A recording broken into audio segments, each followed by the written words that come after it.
everyone, this is Pam Pathy with Focus IT, and this is part 3 of our 3-part training call this month on helpful tips within Point. We're going to be starting this call in just a few minutes. We want to give everyone a chance to get logged in.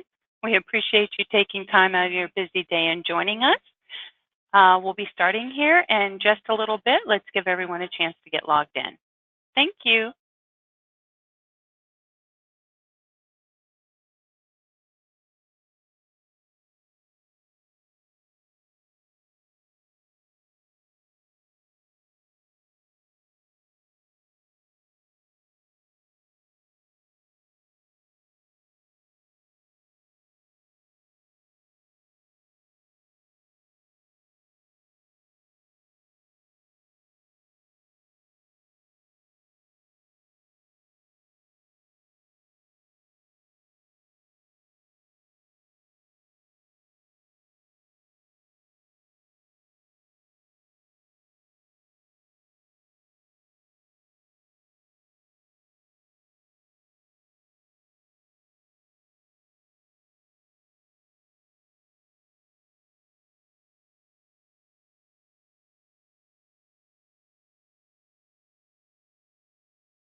Hi, everyone.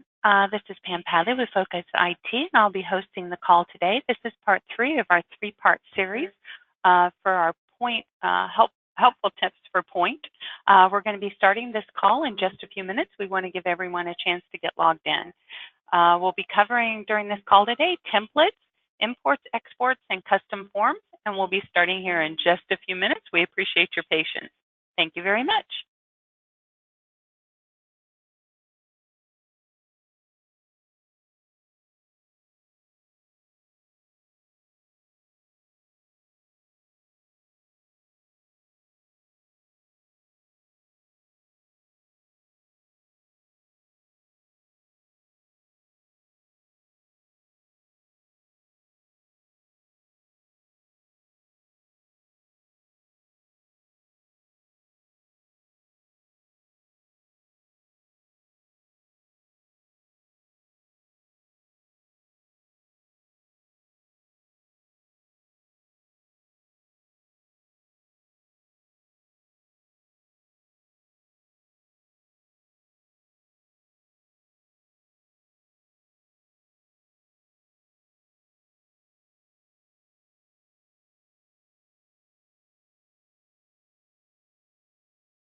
Okay, everyone. Again, hi, this is Pam Padley with Focus IT. I'm going to be hosting today's call. We're going to go ahead and get started. I'm going to try not to take up too much of your time today. I know everyone is very busy, but I appreciate you taking time out of your day and joining me. I hope everyone has been enjoying these calls over the last few months, and I hope that you're finding that you're getting some return on your time invested and that I'm able to show you some of the things that maybe you didn't know before. And I've really enjoyed some of the ideas that have been shared by customers on the call. So let's go ahead and let's get started. So today, one of the first things that I wanted to talk about that I find gets overlooked quite often in Point with my customers is the ability to create what's called a borrower master template. Now, you'll have to forgive me, everyone. I do focus on the borrower side of the data folders, and I do believe in creating data folders for the different loan categories. I believe in having a lead folder, a loans in progress, a closed, and archive folder. And I do believe in doing things on the borrower side. Just because that's the way I prefer it doesn't mean that you have to do it that way. But you'll find whether you're creating a prospect master or a borrower master, the format and everything is identical. So we're going to pick on the borrower side to start with.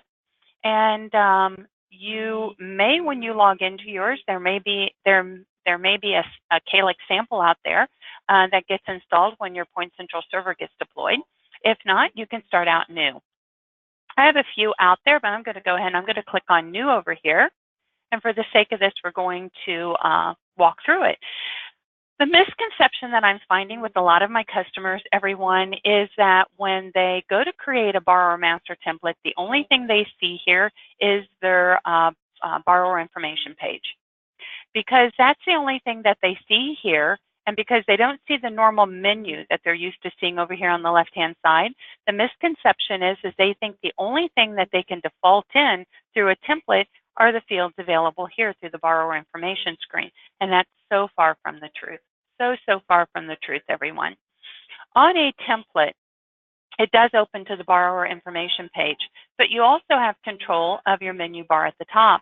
You can actually come in and go to forms, and you can go to any page that you wish to default information in from. Like, for instance, wouldn't it be nice to go ahead and default the information in for the declaration section of page 4 of the 1003? How many times do you answer these questions the exact same way, leaving just a few of them open when it comes to interest in property in the last 3 years? But the majority of the others are usually answered 9.5 out of 10 times exactly the same way. Why wouldn't you want to default those in so that you don't have to keep remembering to go in and do it on a regular basis? Things as simple as that from any of the pages of your 1003 can be defaulted in.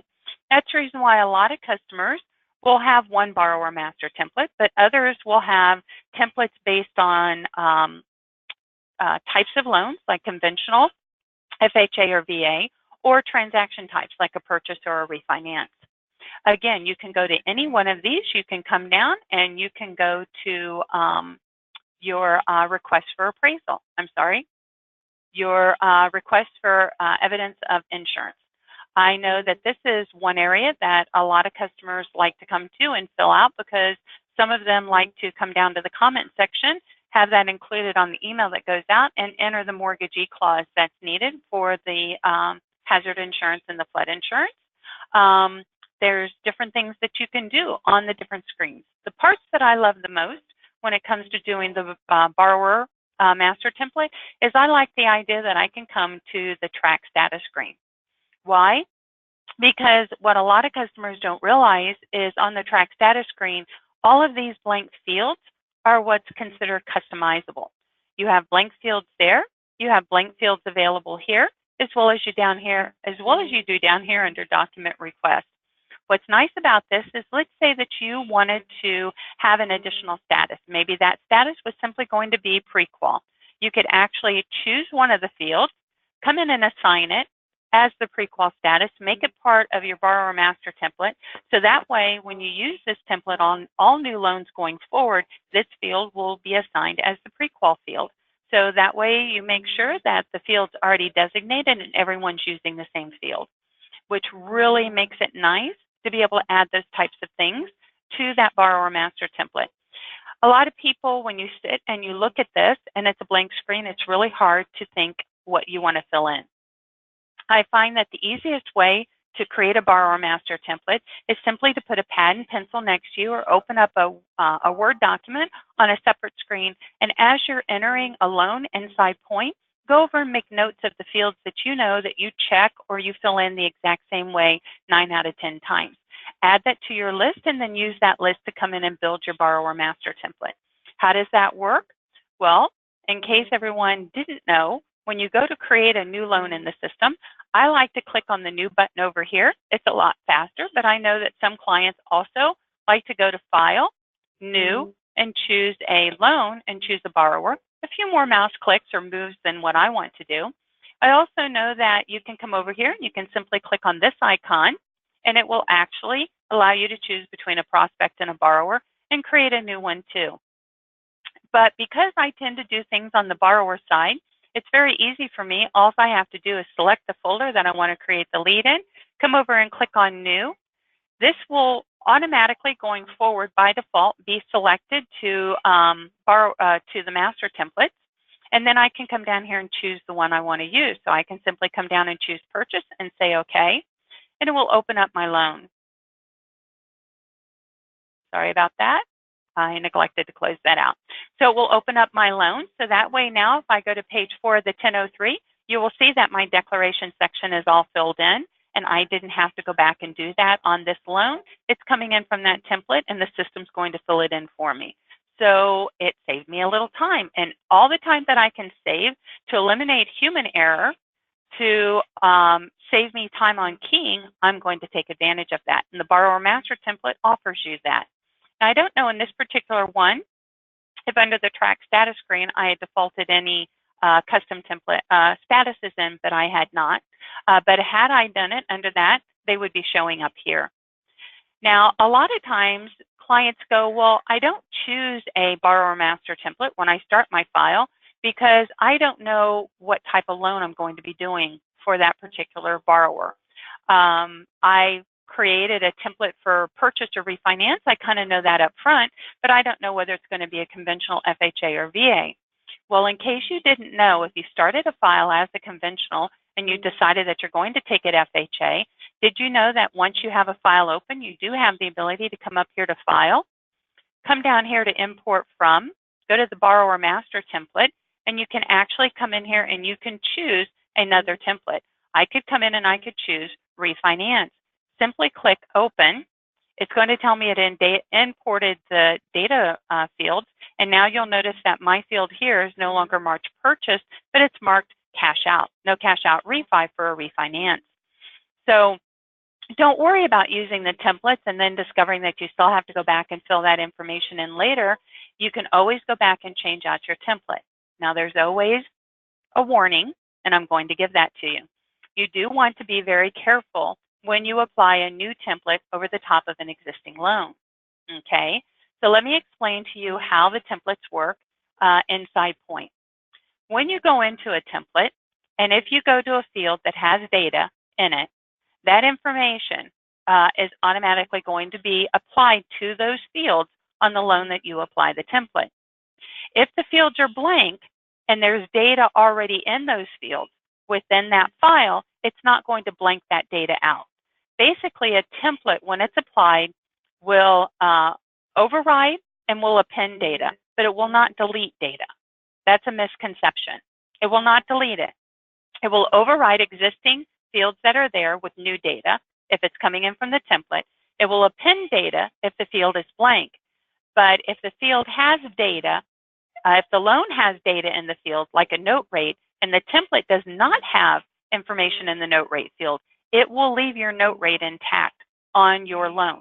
You don't need to be concerned about applying it and losing that information. That information will hold. Okay, everyone? So there's a lot of different things that you can do within the templates. We've talked about the different forms. We've talked about track status. Don't forget about your agent list.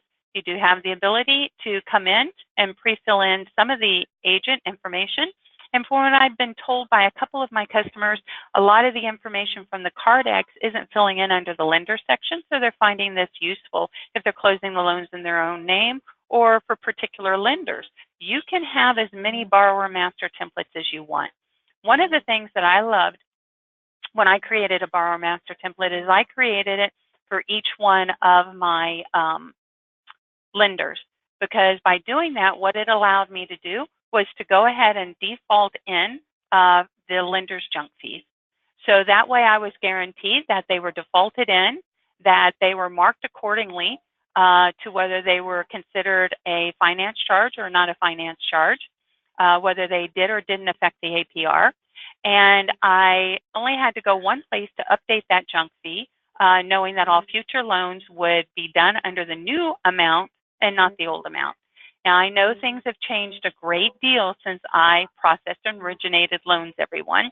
And I know that our industry has changed a lot on what you can and can't do. That may not even apply to the certain circumstances in today's world. I simply wanted to let you know what your different options were when it came to creating those borrower master templates. Think a little outside the box. Think about the different things that you can do within your company. Invest a little time up front in these templates and reap the benefits of them in the back end when you're originating those loans. Okay, everyone? So that's all that I'll harp on when it comes to those templates, except they really are a great resource. You can have as many as you want, and you can simply select the one that is necessary for the type of loan that you're doing, or re-import it if you decide to change it. Don't forget on this screen, what I have told many of my customers to do is to create your first template. Usually most of those will create a conventional template. Once you have that created, don't forget you have this wonderful option over here to copy it. So you can copy from one template to the next so that you're not going in and repeating a lot of stuff even within the template. You simply go in and make the changes. So if this was going to be my conventional, I could copy it to make an FHA, go in and make the changes that I need for the FHA, copy it again and create myself a VA, and so forth and so on. So be sure to take advantages of these options that you have over here. They really do work quite well, and you're going to love those templates. Okay, so let's go ahead and let's go back. Sorry, I didn't mean to click there. Let's go back and talk about the next thing on our list. The next two things that I wanted to talk about was data import and data export. Hold on just a minute, everyone. I'm going to stop for a moment here, and I know we have a couple of questions that have been posted. So before I move on to the next section, let's see what those are. The first question posted, are the master templates effective for the users, or is the template for the office? The templates are for the office. They are not user specific. A very good question. And I have had certain circumstances where they needed to be user specific. So all I did was put the user's name in front of that template so everyone else in the office knew not to use it, that it was specific for that user only. The next question is, can you copy the borrower master template to the prospect master template? You know, that's a really great question. Okay, so I'm going to ask everyone on the call today not to rat me out. Okay, you cannot, in point, copy from a borrower master template to a prospect or from a prospect master to a borrower. But we do have a way to do that for you here at Focus IT at the server level. Okay, so if you have a situation where you want a template copy from one side to the other, you are more than welcome to email me. My email address is Pam, P-A-M, Padley, P as in Paul, A-D-L-E-Y, at focusitinc.com, and I will be more than happy to take care of that for you. Or you're welcome to reach out to our support center, and our support number is 480-346-1299, option 1, and ask for Tyler or Brandon, and they can help you with that too. And if they're not quite sure what you're asking, just tell them to buzz me, and I'll be more than happy to explain. So can you do it through the point system? No, you cannot. But can we help you with that? Absolutely, we can, and we'd be more than happy to do that for you. Wonderful. So let's go ahead and let's move on to data import and export. Now, my favorite endpoint is data import. Okay. The reason why is that loan officers tend to move around, okay? It's inevitable in our industry. I've been in it, let's just say, for way too long. And you're going to have records that you've brought with you from one company to another. You may want to import those records into Point so that you have them available for repeat business, or they may be leads that you want to continue to nurture and hoping that they develop into a loan. Can you import information into Point? Yes, you can. Through the template, you have this option called Data Import. On the Data Import, if you come over here and you click on New, the options that you have is you can import from what's called a comma delimited or an ASCII file. Now, that is some systems may allow you to export data out of them, and your option could be comma delimited or ASCII. And if you choose that format, the way that it's set up and designed would allow you to import them into Point. Basically, what you would do is you would match your Point fields here, and you would map them to the fields that are being imported. And this information would come up and would be visible to you when you choose those different imports. If you're in need to import from an ASCII delimited, don't hesitate to reach out to our support line. We'll be more than happy to help you with that. But there is a way to get that data into the Point system. The most common one that I get asked all the time is the Fannie Mae 3.2. A lot of my customers will go, the only way I could get data out of the system that I was using under my old employer was to export my files into a Fannie Mae 3.2. I have 50 files all into the same folder. Can I import those files into Point? And the answer to that is yes, you can. You can go in, you can tell the system you want to import a Fannie Mae 3.2. You can come over here to do a batch import, and when you do, it's simply going to ask you to enter the location of where that data folder is contained. Okay, so if mine was on my C drive under old files, I would type C drive old files /, and then I'm going to use this little sample that they give you right up here that I hope everyone can see, where I have a wildcard period FNM, which is the extension for a Fannie Mae 3.2. So I would put an asterisk, period, FNM. So basically what I'm telling the system to do is to look in this folder, find every file with this extension, and import it for me. You would choose that, tell it what side of the data folder that you wanted it to be imported on, and you'd simply come down and click on Start Import. And it would allow you to import that data into Point, and then from there, you can move it around to different folders if necessary, whatever you wish to do with it. So it does do a nice job in importing them for you. Now, there's a couple caveats that you need to know when you go to do this. One of the things that you need to know before you go to import loans and import Fannie Mae 3.2 loans, what you do need to know is you need to make sure that your company is has set inside the Point Central admin page for that particular data folder that you're going to import the loans into. You want to make sure, and we're going to do some Point Central admin training calls next month. Oh, I'm so sorry, everyone. And we'll talk about that in more detail for the Point Central admin users. But in Point Central admin, you have the ability to set up what's called auto file naming. So you need to make sure that you've enabled auto file naming on that particular folder on the side of that folder in which you're going to import those loans. And that way, when the loans get imported, they get automatically assigned a file name. Because when you exported into a Fannie Mae 3.2, they didn't have a file name. It's simply a string of data. Okay, so when they get imported into Point, they have to be assigned a file name. If you go to import without there being a file name, it's not going to work. Now, on this particular batch import, you see that the current data folder is Atlanta Prospect. Where it got this from, everyone, was because when I was under the loans, that's the folder I was in. If I wanted to import these into Atlanta Archive, I would need to choose that folder here, go down to my templates, choose Import, and then on the New, if I come into the batch, you will see that it would change the data folder down here. So importing does work, but there's a few different pieces you have to orchestrate ahead of time before you actually come in here and execute the import.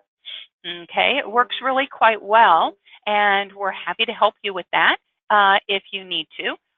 So feel free to reach out to us or Calyx support, but don't feel that that information is lost to you. If you were able to obtain it in a comma delimited format or a Fannie Mae 3.2 format, that data can become available to you in the Point system under your new employer, and none of those records or those clients will be lost to the wind. It really does a nice job. Now, the other option that you have is the ability to import and export. And I thought I closed that. Nope, there we go. You have the ability to do data import as well as you do data export. Okay, data export, when you come in and you click on new, basically this gets a little more complicated than I really care for, to be very honest, everyone. This would be more for an IT person, not for just a normal user.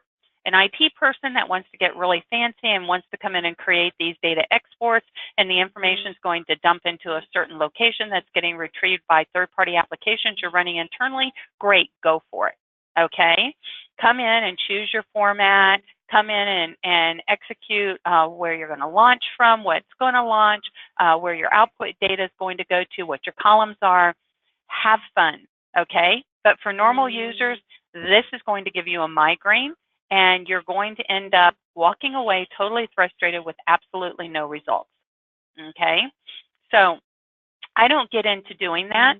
What's very easy to do, and we spoke about this last week, is simply creating a report, okay? If you want data out of Point and you want to get it into an Excel spreadsheet, go in and create yourself a report. When you create a report inside Point, okay, you give it a name, a description, you choose all your fields, you choose your field ID numbers, and then you have this wonderful little option down here that says Display Results in Excel, okay? You can do it to a new Excel file, or you can do it to a pre-formatted Excel file. Once you have that information into Excel, you can save it as comma delimited. You can do with it whatever you want. This is so much easier to come in and set up here to get data out of the system than it is to go through that data export routine. That's my own personal opinion. Totally up to you what works best for you, but to me this works much better. Okay? The last thing that I want to talk about on the call today, if I can close this, I don't want to do that. Let's see if it'll let me go out of it. Okay, the last thing that I want to talk about on our call today is I want to talk about custom forms.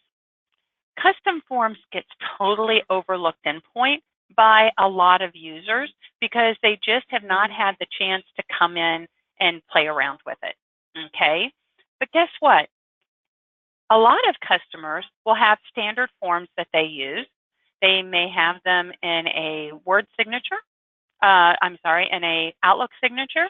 They may have them in a Word document. They may do cut and paste, and they may fill in the data fields. I personally believe if my information is stored electronically in one location, I should be able to utilize that to auto-fill in where I need it to. And that should also account for actually creating forms inside Point.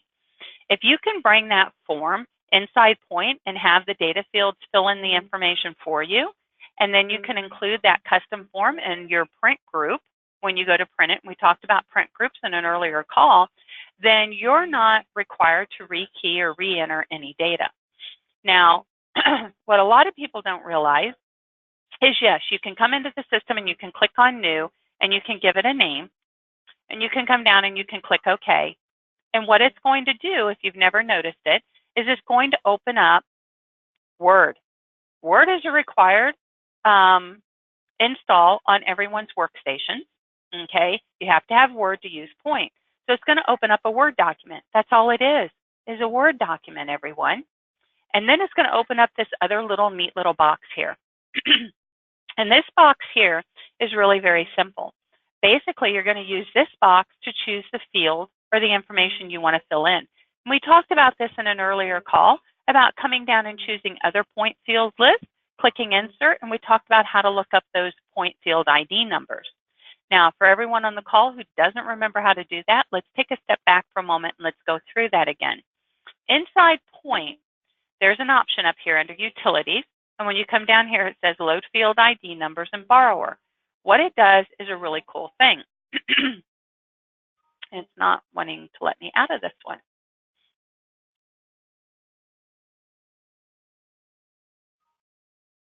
Please select a pre. I don't want that. I want it to come. I want to close it. Huh. No, thank you. Wow, didn't know that was a bug. Sorry about that, everyone. So what it does is it actually opens up a blank loan, and inside that blank loan, it provides you every field ID number. Here's the borrower's first name field ID number. Here's their email address. Here's their phone numbers. Here's the co-borrowers. If I go to page 4 of the 1003, here are my field ID numbers. If I go to the fee worksheet, here are my field ID numbers. It doesn't matter what screen I go to. I can go to the track status screen. Here are my field ID numbers. It's going to provide you with the field ID numbers on any screen that you display. And so long as you know what that field ID number is, you now have the control in your hands to be able to do some really cool things, to do those reports that we talked about, but most importantly, to set up those custom forms. So if you were to click on New, and we were to simply call this Demo, and yes, I'm doing it again because I didn't save it earlier, or I guess I did save it, so we'll do Demo Test on this one. And it opens it up a blank. Like we talked before, you have certain fields, a limited number you can select from here, but always remember you can go all the way to the bottom, click on Insert, and insert any field ID number here. So if I was to insert field 100 and click Insert, it's going to put in the merge tag that's required for Point to insert the borrower's first name. I can hit space, I can come back over and click Insert, and I can enter field 101, click Insert, and it's going to add the merge tag for the borrower's last name. So all I have to do is know what the field ID numbers is. Now, I had talked about this on a previous call too, about being able to click on your house icon a second time once you've logged in the first time. Have it open up Point a second time on your computer. Take that second copy of Point, move it over to another monitor, and have it in the display mode for the field ID numbers so that when you're working on forms like this, you don't have to write down all the field ID numbers, and you don't have to memorize them, which is something I wouldn't be capable of doing. And you can have it up and look them up as you're going along, and it really does a very nice job. But let's say, everyone, let's say that you already have, okay, a Word document created, and you are already using that Word document. Is there a way to import that Word document into Point, or do you have to copy and paste it in once the Word doc opens? Absolutely not. You have the ability within Point to come over here and click on this wonderful option that says Import. It's going to give you a little message here. When you have time, read through it. It's not a big deal. You're going to go ahead and you're going to say yes, and then what you're going to do is you're going to go find that Word document that you want to import. And I'm going to import this one that says sample for importing for a test. I'm going to go ahead and I'm going to click OK, and I'm going to make this number 2 because apparently I had an older one out there. And I'm going to click OK. So it's not going to let me override my existing form. It's going to tell me I need to come up with a new name. Once I have it imported, it's going to let me come over here and choose my form. And when I do, it's going to open it up. And that's as simple as it was. In my Word document, I simply had sample, but sample for, boy, let's just say this sample, everyone, and say I've had a long day. So we can just say sample, and I've entered the fields that I want to bring in. Now, let's say I wanted to do more than that with this. Could I add photos? Absolutely. You can go to any site that you want to, and you can search on a photo. So we've got Valentine's Day coming up, so let me grab this photo. I can find the photo, and I can simply come in. I can copy it, I can paste it, and I can add it into the Word document. Wow, it won't let me. That's weird, right? Well, let me show you what it will let me do. I'm going to close out of here. Okay, I'm going to go ahead and I'm going to delete these so that we don't get confused. And I'm going to show you just how I do that. So we'll delete those samples. I'm going to go to Word, And I'm going to open up my Word document. We're just going to call this sample. I have my data field, and I'm going to insert my image here. So I'm going to go back to my pictures. I'm going to find one. This time I'll grab the rose. I'm going to copy that image, and I'm going to come over and I'm going to add it to my Word document. Okay, I'm going to apologize, everyone. This was working earlier on my computer, and now it's having a fit. Let me go grab one that's not on the internet. Okay, so this is one that I had. So this one here is just everyone wants to be a successful mortgage company, so we'll grab that one and put it. So basically, you can grab that image and you can actually add it into your Word document. And if it's part of your Word document, before you actually do the import, it will actually bring those images in also. So if I was to come over here and import that after saving the image, and I was to open it up, it's going to come in, and it's going to have my title, it's going to bring my picture in, it's going to have my fields. So now I can come over here, I can go to my merge tags, I can come over here and I can say input field 100 for the borrower's first name. I can come back over and tell it in input field 101 to insert the borrower's last name. And I can continue down and put all of them in. The email address, that's field 112. I can go ahead and I can tell it to insert that. And let's see if it's going to bring up field 1 for me, which is the file name. I put it on the wrong line. I'm simply going to cut it and paste it up here. So these are my merge tags. It's going to pull in this information for me when I generate this form. So I'm going to go ahead and I'm going to save this form as our sample. Click save a couple times because I don't like the idea that when you click save, it doesn't pop up a message and tell you that it's actually saving it. So I tend to click it a couple extra times. I'm going to go ahead and save that. Now I'm going to go ahead and I'm going to go back to loans. I'm going to open up a sample loan. I'm going to go ahead and I'm going to go to my print icon. If I can get my mouse to move. I'm going to go to my custom forms. I'm going to find my custom form here. And I'm not going to print it, but for the sake of this, I'm going to do a print preview. And I'm going to go ahead and say print preview it. And I'm going to open it up, and voila. There's my form, and it's filled in my data. It's filled in my data, my merge tags with my data from my sample loan. So why would you not go in and create a custom form inside Point and let the data that needs to be filled in by the system instead of you doing it yourself or retyping the information in a Word document and then sending that off to whatever or whoever is the designated recipient of that. It really does a nice job in the system to be able to come in and create those custom forms. Again, remember to pay close attention to your menu bar up here. You have the ability, if you've signed up and you're using Inkit, to insert an Inkit signature block. You have the ability when you're looking at something and you're not sure which one it was, you have the ability to do a preview, or at least that used to work. And it keeps opening at the bottom of my screen, which was my problem earlier. I didn't realize it was doing that. I don't know why it's not opening to the active window. That tends to be a common thing for Point, so be very careful of that to pay attention to what opens at the bottom of the screen in case you need to open it to your active window. Things tend to open up behind the Point application. But anyways, it will open it up, and here you'll see that it's filling in the information from a sample loan. Most importantly, what I like about it is the ability to copy a form. So if I have a form and I want specific information on it for one lender, and I'm going to use the same format for a different lender, I can create it once and then copy it and then fill in the other lender's information or whatever's necessary. And of course, you have the ability to rename as well as you have the ability to delete those forms.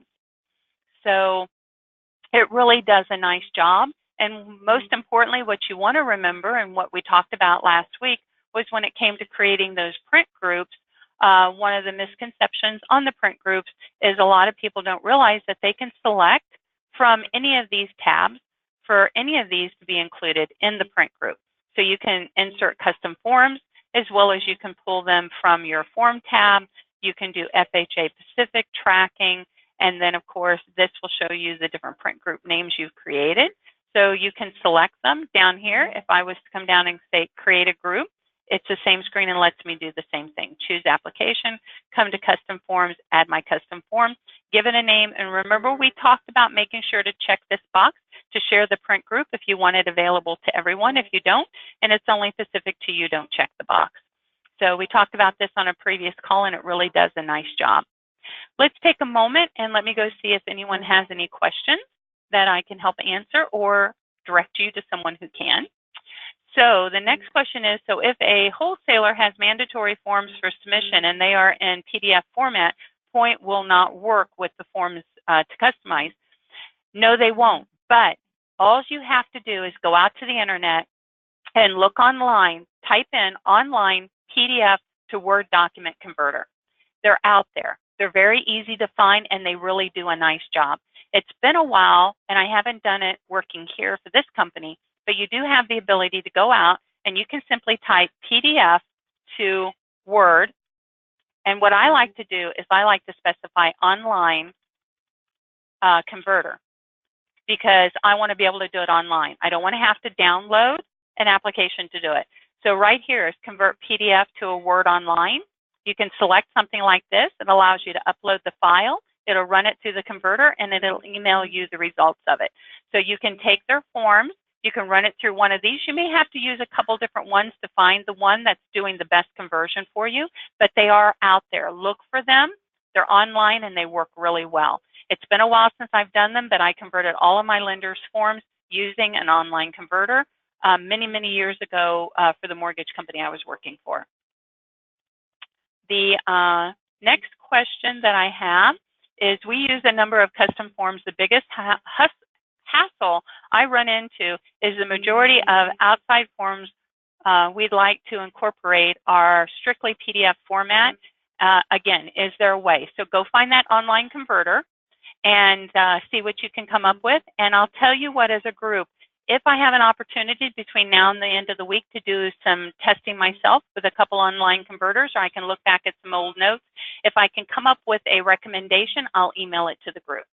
Okay, but yes, you can sign and just specify when you do your search that you want an online one, that you don't want one that requires you to do a download.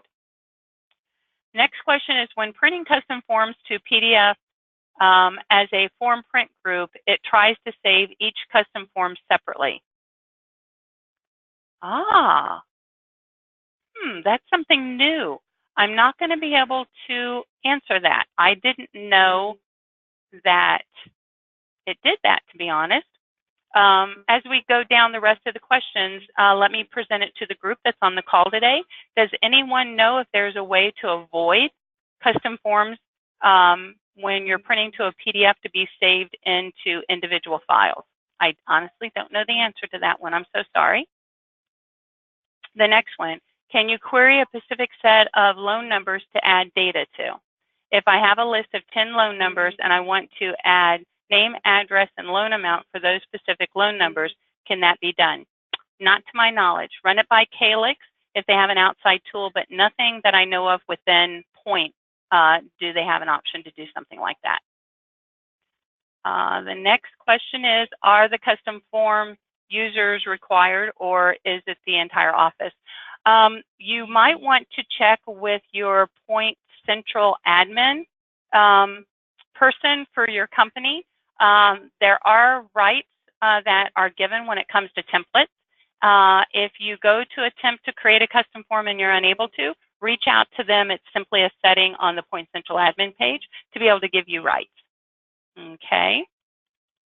The next question is there a way to get any custom forms you've created to print as a PDF from your print group? I have print groups set up, and each time I print one of these to generate print forms as a PDF, the custom forms default to Word. Not that I know of, and I didn't even know it was doing that. So this is some new things since I've done that part of the Point system, and I don't have answers for you, which is really sad, and I'm sorry to say that. But reach out to Calyx support and see if they can assist you on that. Can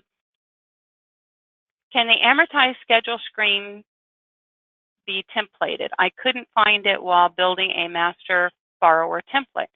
No, I think the amortization schedule screen is, because it's a calculated screen, I don't think that that screen can be included. But it's definitely worth making an inquiry at Calyx. but because that is totally formula generated, I don't think you're going to be able to. Someone wrote out there, some PDF programs allow appended files. For instance, open PDF program, select append, and each generated PDF will be added to the current open PDF. Not all PDF softwares can do this. Hey, that's a good idea. So you may have to append to that file if you want to send it in one group, but that is a possibility.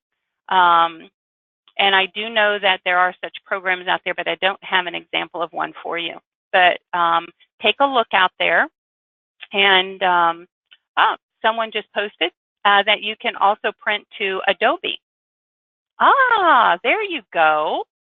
That is perfect. Thank you so much, Misty. What a great idea. And I totally forgot about that.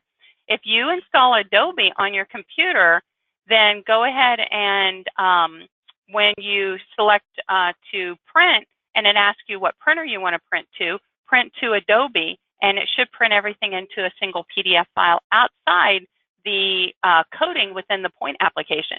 I totally forgot about that. Thank you so much for sharing that with the group. That was wonderful and will benefit so many people on the call. So thank you so much, Misty, for doing that. That was a great reminder.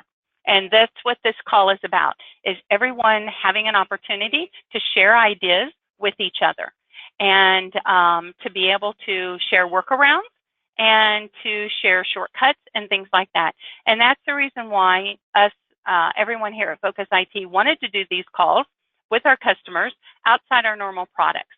My calls in the month of November talked about our Pulse marketing system that allows for automated birthday emails and holiday emails, which does a wonderful job and interfaces directly with Point, as well as it allows us, we've done training calls, and I've walked my clients through how to use our Pulse application, which is our CRM that interfaces directly with Point.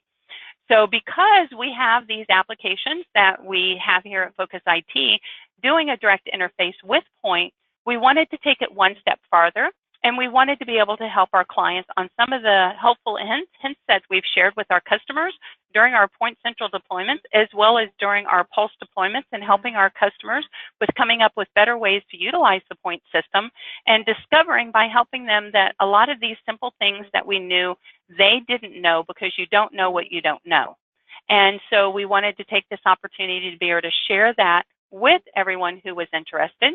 And then next month, we're going to talk about the Point Central admin page and some of the calls that we get from the Point Central administrator on some of the basic functionalities that you as a company may need to perform on that page, and the simple ways to make those happen.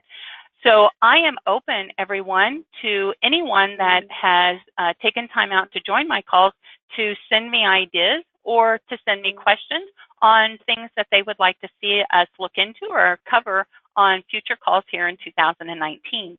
So next month, in the month of February, we'll be talking about the Point Central admin page. And I haven't picked the topic for March, so I would love some ideas. Let's go back and see if anyone else has any questions. Is there a way to request additional field ID numbers? I'd like to get a field ID for some of the numbers for the anti-steering screen for scenario 1 and scenario 2, but these field IDs are the same as the ones found under the borrower's selected scenario. Any idea? Unfortunately, you may run into a problem with that, Jennifer, because of the way that Point stores information. The best that I can tell you about that, and in case everyone on the call doesn't know, let me share something with you. When Point gets installed on every local computer, the Point client, on your C drive, you may or may not have noticed that there's a folder out there called WinPoint. Under that WinPoint folder, if you go in there and you type, or you go down to the area for field IDs, there's an Excel spreadsheet that gets installed on everyone's computer that you may not have even have known it was there. On that Excel spreadsheet, if you open it up, basically what it does is, sorry, mine opened on my other screen, is it gives you a list of all of the Point field ID numbers, and it gives you the field description. You may want to take a few moments, Jennifer, locate this and look up or do a search on the field description column for scenarios and see what field ID numbers it comes back with. If they're going to be available to you, you should be able to find them on this Excel spreadsheet. If not, unfortunately, Point didn't make them available to you. But you will find this Excel spreadsheet, everyone, again, on your local C drive under your WinPoint folder, and it's called fieldid.xls. The next question is, can I get that last person's contact if I use Adobe PDF? I can't give that to you, but what I can do is I can let that person know that you're wanting their contact information, and it will be up to Misty to decide whether she wants to make that available or not. If you want to make it available, Misty, you're welcome to send me your contact information and I can share it. Or if you want to, Ryan, in the question box, enter your email address. Misty will see it, and then she can choose whether she wants to share her personal contact information. The next question is, anyone know if there is a disclosure tracking screen anywhere in Point? The only disclosure tracking screen, or the only type of tracking screen that I know of in the Point system is going to be under the track status screen, and it's going to be your document request section down here. And you can create different auto checklists that you can apply in here. You can indicate if they're requested, their due dates, when they were requested, when they were re-requested, and when they were collected. I'm not sure if that's answering your question, but that's the only location I know of. Someone said, I have a question not related to this. Can I ask? Absolutely. You can ask any question you want. Or who can I ask? Well, you can always call Calyx Point. If you have questions regarding Calyx Point, don't hesitate to reach out to them. Calyx Point's support phone number is 800-342-2599. Again, we are Focus IT here. We're your Point Central hosting company. We've learned a lot about the product that we host for you, and we're always willing to help in any way we can. But we are not experts in the Point system. We don't portray ourselves as experts, but you should be able to reach directly out to Calyx support, and they should definitely and are more than willing to help. Let's see, Inkit also helps with it. It tracks in the document management. Oh, okay, so if you're using Inkit on your documents, it also gets tracked under document management. And if everyone remembers where that's located in the Point system, if you come up here and click on the icon for documents, sorry, I'm in a blank loan and I'm not paying attention to the error message on the screen. That'll teach me. Let's come back here and open up a loan. And what they're referring to is the document management system here. So if you're sending the forms out, if I'm understanding correctly, and you've inserted the Inkit signature, you can track them through here also. Where does the FHA refund on an FHA to FHA go? Courtney, those are the type of questions I'm not going to be able to help you with. I don't know the specific answer to that in today's world, but I'm going to present it to everyone that's on the call right now. Can anyone help Courtney answer this question? Where does the FHA refund on an FHA to FHA go? If anyone knows the answer to that and wants to share it, I'll be more than happy to share it with Courtney. The next question is, I'd be interested in learning more about the Inkit and document request forms.